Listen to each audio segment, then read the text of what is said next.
Hello everyone, कैसे हो आप सभी। एक बार फिर से आप सभी का स्वागत है। आज का अपना टॉपिक रहेगा वाइटल साइंस के बारे में। तो वाइटल साइंस के बारे में देखते हैं अपन। तो दे आर कॉल्ड, यानी कि वाइटल साइंस को अपन दूसरे नाम से जानते हैं, उसको अपन कार्डिनल साइन के नाम से जानते हैं। They are objective measurement. Vital signs क्या होते हैं? ऑब्जेक्टिव मेजरमेंट्स होते हैं।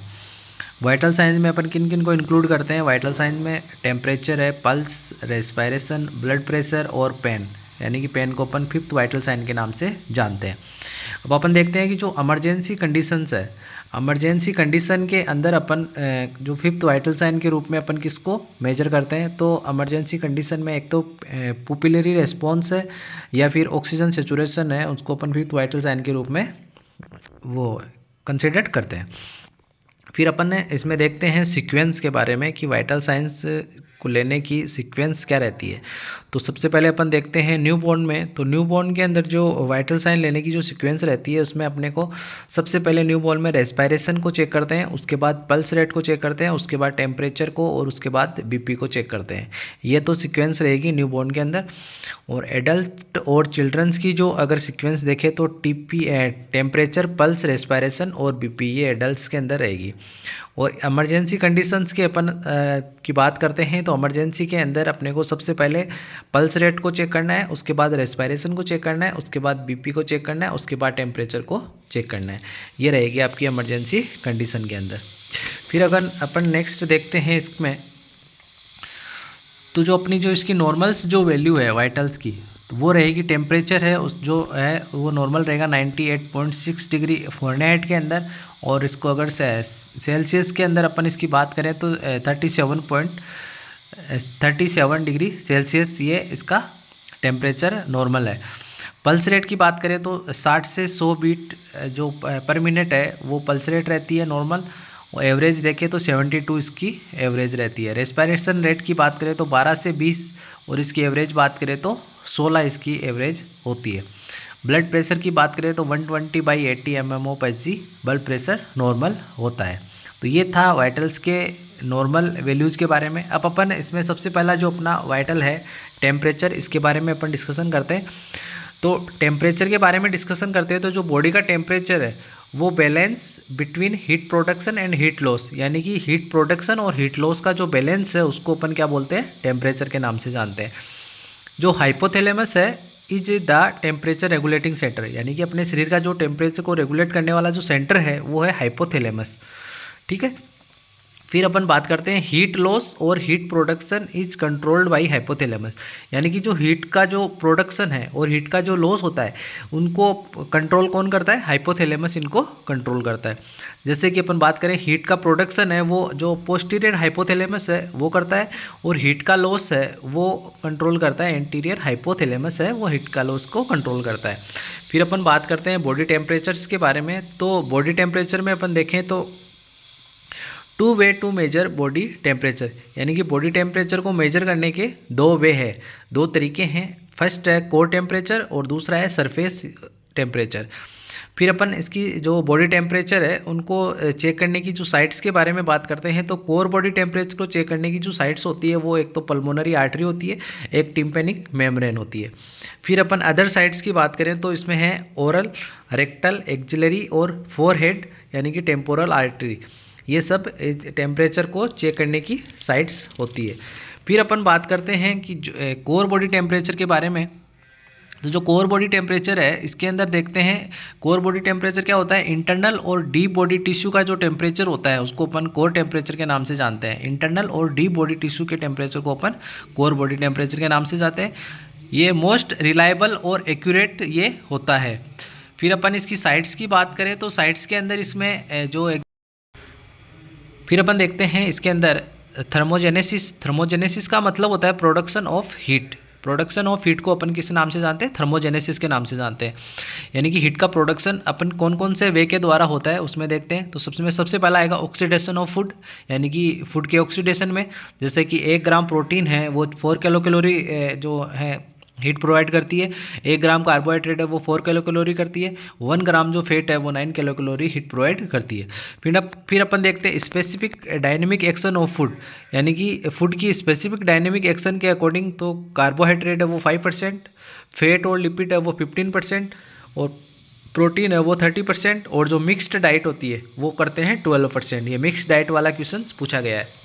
फिर एक्सरसाइज है, स्ट्रॉन्ग इमोशन है, हार्मोनल इफेक्ट है, ये सारे हीट प्रोडक्शन में हेल्पफुल होते हैं। फिर अपन बात करते हैं थर्मोलाइसिस। थर्मोलाइसिस का मतलब होता है loss of heat. Loss of heat को अपन क्या बोलते हैं? थर्मोलाइसिस। तो थर्मोलाइसिस के अंदर जो हीट है उसका लॉस किस किस वे से होता है? Through lungs, through kidney, through skin. तो स्किन के द्वारा अपन 4 वे है उसके द्वारा स्किन से हीट का लॉस होता है। इसमें सबसे पहला आता है रेडिएशन। रेडिएशन में क्या होता है? Transfer heat via infrared. Most common जो हीट का लॉस जो स्किन के द्वारा होता है वो रेडिएशन मेथड के द्वारा होता है, जो कि ऑल जो हीट लॉस है उसका 60% होता है। फिर नेक्स्ट बात करते हैं इवोपोरेशन। इवोपोरेशन के अंदर हीट लॉस बाय वेपर, यानी कि वेपर्स के द्वारा जो हीट का लॉस होता है उसको अपन इवोपोरेशन मेथड कहते हैं। इसमें 22% जो हीट लॉस है वो इस मेथड्स के द्वारा होती है। फिर नेक्स्ट अपन बात करते हैं इसमें कन्वेक्शन मेथड की। तो कन्वेक्शन मेथड में heat loss by circulating air, जो सर्कुलेटिंग एयर है उसके द्वारा जो हीट का जो लॉस होता है उसको अपन कन्वेक्शन मेथड के नाम से जानते हैं। और कंडक्शन का मतलब होता है कि जो हीट लॉस होता है वो डायरेक्ट कॉन्टेक्ट, यानी कि किसी अदर सरफेस के डायरेक्ट कॉन्टेक्ट के आने के कारण जो हीट का लॉस होता है उसको अपन कंडक्शन मेथड कहते हैं। ये 4 मेथड थे हीट लॉस के, स्किन के द्वारा होने वाले हीट लॉस के। फिर अपन देखते हैं, बात करते हैं नॉर्मल बॉडी टेम्परेचर्स के बारे में। तो नॉर्मल बॉडी टेम्परेचर में ओरल जो अगर अपन टेम्परेचर ले रहे हैं तो उसका जो नॉर्मल टेम्परेचर रहेगा वो 37 डिग्री सेंटीग्रेड और 98 डिग्री फ़ारेनहाइट, 98.6 डिग्री फ़ारेनहाइट, ये ओरली का जो टेम्परेचर है वो नॉर्मल टेम्परेचर है। फिर अपन बात करते हैं एक्जेलरी का। तो एक्जेलरी के अंदर आएगा 36.5 डिग्री सेंटीग्रेड और 97.6 डिग्री फ़ारेनहाइट है, ये एक्जेलरी टेम्परेचर का नॉर्मल टेम्परेचर है। फिर अपन बात करते हैं रेक्टल का। तो रेक्टल के अंदर 37.5 डिग्री सेंटीग्रेड और 99.6 डिग्री फ़ारेनहाइट है, वो रेक्टल टेम्परेचर नॉर्मल है। फिर टिम्पेनिक का जो टेम्परेचर है इसमें 37.5 डिग्री सेंटीग्रेड और 99.5 डिग्री फ़ारेनहाइट, ये टेम्पेनिक मेम्ब्रेन से टेम्परेचर लेते हैं, वो नॉर्मल बॉडी टेम्परेचर है। फिर नेक्स्ट बात करते हैं अपन को, कुछ पॉइंट्स है जो अपने को याद ध्यान में रखना है। इफ़ क्लाइंट ड्रिंक कोल्ड और हॉट ड्रिंक्स, यानी कि अगर पेशेंट है वो कोई ठंडा या फिर जो हॉट ड्रिंक्स है, स्मोकिंग कर रखा है, टी पिया हुआ है, तो अपने को टेम्परेचर लेने से पहले 20 से 30 मिनट अपने को वेट करना है, उसके बाद है आपको टेम्परेचर लेना है। फिर अगर पेशेंट है वो हेवी एक्सरसाइज किया हुआ है तो अपने को 1 घंटे तक वेट करना है, उसके बाद अपने को टेम्परेचर मेजर करना है। अगर अपन रेक्टल टेम्परेचर लेते हैं तो ये 0.5 डिग्री सेंटीग्रेड से 1 degree Fahrenheit is more than oral temperature, यानी कि जो रेक्टल का टेम्परेचर है वो ओरल टेम्परेचर से 1 डिग्री फ़ारेनहाइट और 0.5 डिग्री सेल्सियस ये हाइयर होता है। फिर अपन देखते हैं oral temperature is 0.5 degree centigrade और 1 degree Fahrenheit more than auxiliary, जो यानी कि जो ओरल का टेम्परेचर है वो एक्जेलरी से 0.5 डिग्री सेंटीग्रेड और 1 डिग्री फ़ारेनहाइट वो ज़्यादा होता है। फिर अपन बात करते हैं टेम्परेचर टेकन बाय माउथ, यानी कि अपन साइट्स की बात करते हैं। तो सबसे पहले अपन साइट की बात करते हैं कि अगर अपन माउथ से टेम्परेचर चेक कर रहे हैं तो उसके अंदर, तो ये माउथ से जो टेम्परेचर लेने हैं वो मोस्ट कॉमन रूट होता है माउथ से। नॉर्मल जो टेम्परेचर मैंने अभी बताया था 98.6 डिग्री फ़ारेनहाइट होता है। मोस्ट कन्वीनियंट रूट है ये। Good blood supply under the tongue, यानी कि टंग के नीचे है वो ब्लड सप्लाई है वो गुड होती है और इसमें किसी प्रकार की प्राइवेसी की ज़रूरत नहीं होती है। लेकिन ये ओरल टेम्परेचर है लेने की साइट है वो कहीं कहीं कॉन्ट्रा इंडिकेटेड है। तो इसके अंदर देखें तो क्लाइंट हैविंग कन्वल्जन और सीजर, अगर पेशेंट्स को कन्वल्जन और सीजर आ रहे हैं तो इसके अंदर ये साइट है वो कॉन्ट्रा इंडिकेटेड है। यानी कि फ्रिक्वेंट अटैक ऑफ कफ, यानी कि उसको कफ का फ्रिक्वेंट अटैक है तो ये कॉन्ट्रा इंडिकेटेड है। Children under 6 year of age, यानी कि जो चिल्ड्रन है वो 6 साल से छोटे हैं उनके अंदर ये कॉन्ट्रा इंडिकेटेड है। ओरल सर्जरी या अनकॉन्शियस पेशेंट्स हैं उनके अंदर ये कॉन्ट्रा इंडिकेटेड है। फिर अपन बात करते हैं आगे, अगर किसी पर अगर थर्मामीटर को अपन की जो रीडिंग लेनी है तो वो थर्मामीटर अपने कहाँ पे होने चाहिए? आई के लेवल पे होना चाहिए और इन फ्रंट ऑफ आई होना चाहिए, और जो अपना है लाइट सोर्स के सामने होना चाहिए। फिर अपन देखते हैं दूसरी साइड से टेम्परेचर चेक करने की, वो है एक्जिला। तो एक्जिला के अंदर टेम्परेचर चेक करने की दूसरी साइड में most common site in children, यानी कि ये चिल्ड्रंस के अंदर मोस्ट कॉमन साइट होती है। नॉर्मल टेम्परेचर एक्जिला का 97.6 डिग्री फ़ारेनहाइट होता है। फिर digital thermometer give result with in 30 second. जो डिजिटल थर्मामीटर है वो रिजल्ट अपने को विद इन 30 सेकेंड के अंदर देता है। Most common route when oral route is contraindicated, यानी अगर ओरल रूट है वो कॉन्ट्रा इंडिकेटेड है तो उस कंडीशन के अंदर एक्जिला है वो मोस्ट कॉमन रूट होता है। In case of history of conversion और मेंटली इल पर्सन, यानी कि अगर किसी पेशेंट के अंदर कन्वर्जन या सीजर्स की हिस्ट्री है या मेंटली इल पर्सन है तो उसके अंदर जो एक्जिला रूट है वो मोस्ट कॉमन रूट होता है टेम्परेचर चेक करने का। फिर अपन इसमें अगर कॉन्ट्रा इंडिकेशंस की बात करें एक्जिला रूट की, तो अगर पेशेंट्स को मेस्टेक्टोमी का जो केस है उसके अंदर ये कॉन्ट्रा इंडिकेटेड है। फिर नेक्स्ट बात करते हैं अपन टेम्परेचर टेकन बाय रेक्टम, यानी कि रेक्टम के द्वारा जो टेम्परेचर अपन चेक करते हैं तो उसके अंदर, तो इसमें अपन बात करते हैं मोस्ट रिलायबल मेथड और non age core body temperature. जो रेक्टम वाला रूट है वो मोस्ट रिलायबल मेथड है और इसको अपन कोर बॉडी टेम्परेचर को नाम से भी जानते हैं। जो नॉर्मल जो इसका टेम्परेचर रहेगा 99.6 डिग्री फ़ारेनहाइट है। रेक्टम से अगर अपन टेम्परेचर लेते हैं तो ये नॉर्मल है। अगर इसकी कॉन्ट्रा इंडिकेशंस की बात करें तो इसमें एक तो रेक्टल सर्जरीज हो रखी हो या डायरिया हो या कॉन्स्टिपेशन की कंडीशन हो। इन कार्डियक पेशेंट, अगर कार्डियक पेशेंट है उसके अंदर भी कॉन्ट्रा इंडिकेटेड है। क्यों? If taken by rectally the vagus nerve stimulate, यानी कि जो अपन रेक्टली अगर टेम्परेचर लेंगे तो वेगस नर्व है वो स्टिमुलेट होगी जिसके कारण पेशेंट है वो ब्रेडिकार्डिया के अंदर चला जाएगा। In case of thrombocytopenia, thrombocytopenia की कंडीशन के अंदर भी अपन इसमें कॉन्ट्रा इंडिकेटेड है। फिर अपन बात करते हैं पोजीशन की, रेक्टल टेम्परेचर लेते हैं तब कौन सी पोजीशन देते हैं, तो सिम्स लेटरल या लेफ्ट लेटरल पोजीशन अपन देते हैं। और जो थर्मामीटर है उसको अपन कितना इंसर्ट करते हैं, एडल्ट के अंदर अपने को इसको 1.5 इंच इंसर्ट करना है और चाइल्ड के अंदर 0.5 to 1 इंच इसको चाइल्ड्स के अंदर इंसर्ट करना है।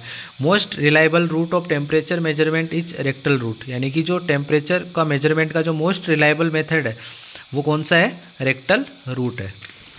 फिर नेक्स्ट अपन बात करते हैं most common route of temperature measurement is oral route, यानी कि जो मोस्ट कॉमन है जो रूट है टेम्परेचर को मेजर करने का वो है ओरल रूट।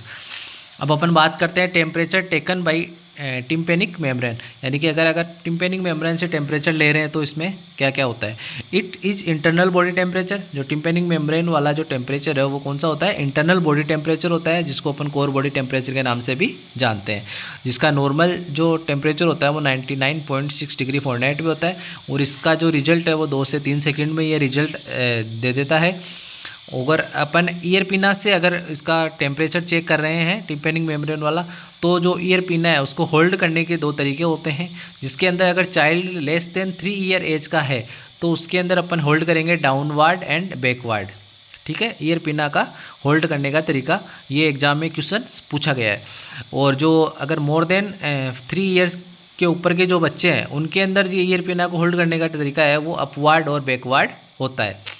इसके अगर कॉन्ट्रा इंडिकेशंस की अपन बात करते हैं तो कॉन्ट्रा इंडिकेशन में ईयर ड्रम का परफोरेशन हो या ओटोरिया की कंडीशन हो, उसके अंदर ये सारा कॉन्ट्रा इंडिकेटेड है। फिर अपन बात करते हैं थर्मामीटर के बारे में। तो थर्मामीटर के अंदर जो ग्लास जो थर्मामीटर है उसको अपन क्लिनिकल थर्मामीटर के नाम से भी जानते हैं। और इसके पार्ट्स की बात करें तो इसमें 2 पार्ट्स होते हैं, एक तो बल्ब होता है, एक स्टेम होता है। बल्ब है वो लॉन्ग और सिलेंड्रिकल शेप में होता है और स्टेम है जिसके ऊपर अपने को रिजल्ट्स दिया हुआ होता है, मार्किंग्स होती है।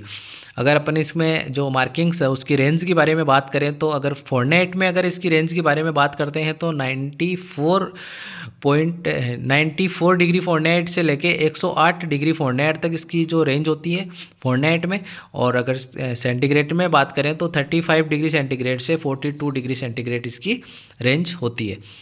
अगर अपन एक नोट है इसमें ये भी क्वेश्चन पूछा गया है कि -40 डिग्री सेंटीग्रेड और -40 degree Fahrenheit is a point on both scale where the temperature in degree are equal, यानी कि माइनस का जो 40 डिग्री सेंटीग्रेड और माइनस का 40 डिग्री फ़ारेनहाइट है वो एक ऐसा पॉइंट है स्केल के अंदर जिसके अंदर जो बॉडी का टेम्परेचर है वो इक्वल हो जाता है। ये भी क्वेश्चन पूछा जाता है कि कौन सा पॉइंट है जहाँ पे टेम्परेचर है वो डिग्री में इक्वल हो जाता है, तो -40 डिग्री सेंटीग्रेड और -40 डिग्री फ़ारेनहाइट के अंदर इक्वल हो जाता है।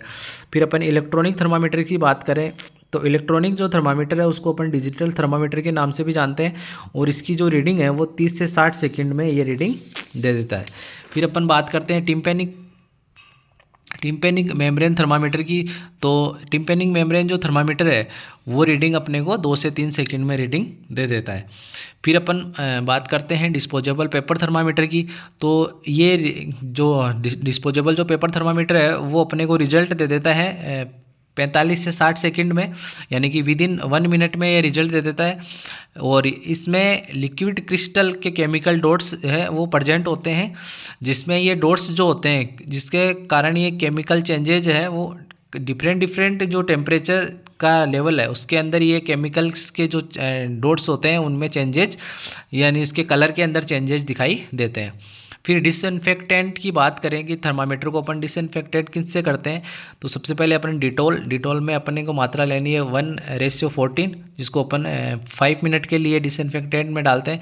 सेवलॉन के अंदर 1:20, जिसमें 5 मिनट के लिए, लेकिन ये सेवलॉन वाला है उसको अपने को एवरी 7 डेज इसको चेंज करना होता है। ये भी क्वेश्चन पूछा गया है। और स्प्रिट की बात करते हैं तो 70% होता है और इसमें 15 से 20 सेकेंड के लिए अपने को डिप करना होता है। ये था डिसइंफेक्टेंट के बारे में। और जो thermometer washed with soap and water after use and do not wash with hot water, यानी कि थर्मामीटर को यूज करने के बाद में आपको सोप और वाटर से इसको वॉश करना है, लेकिन कभी भी हॉट वाटर अपने को यूज में नहीं लेना है। फिर अपन बात करते हैं थर्मामीटर की क्लीनिंग के बारे में। तो थर्मामीटर को अगर टेम्परेचर लेने से पहले अपन क्लीन करेंगे बल्ब टू स्टेम की साइड, और थर्मामीटर की क्लीनिंग है वो टेम्परेचर लेने के बाद अपन करेंगे स्टेम से बल्ब की साइड। ये भी क्वेश्चन पूछा गया है। फिर अपन टेम्परेचर कन्वर्सेशन का जो फॉर्मूला है उसके बारे में देखते हैं, इससे भी क्वेश्चन बनते हैं। तो जैसे अपन अगर को अपने को फ़ारेनहाइट से सेल्सियस में अगर टेम्परेचर चेंज करना है तो Celsius is equal to F-32 into 5/9, ये फॉर्मूला आप अपने को यूज में लेना है। अगर टेम्परेचर आपको फ़ारेनहाइट में दिया हुआ हो और उसको सेंटीग्रेड में चेंज करना हो तो अपने को सेल्सियस में चेंज करना हो तो अपने को ये फॉर्मूला इसमें यूज लेना है। फिर अपन बात करते हैं कन्वर्ट सेल्सियस टू फ़ारेनहाइट, यानी कि अपन को सेल्सियस में दिया हुआ टेम्परेचर फ़ारेनहाइट में चेंज करना हो तो F=C इंटू 9/5 + 32, यानी कि इसमें अगर आपको सेल्सियस में दिया हुआ और फ़ारेनहाइट में अगर टेम्परेचर चेंज करना हो तो ये फॉर्मूला अपने को यूज में लेना है। फिर अपन कल के जो टॉपिक है वो उसमें अपन फीवर के बारे में पढ़ेंगे, डिफरेंट उसके टाइप्स के बारे में पढ़ेंगे। ये था आज का अपने टेम्परेचर के बारे में। अगर आपको टॉपिक अच्छा लगा हो तो वीडियो को शेयर ज़रूर करना। Thank you.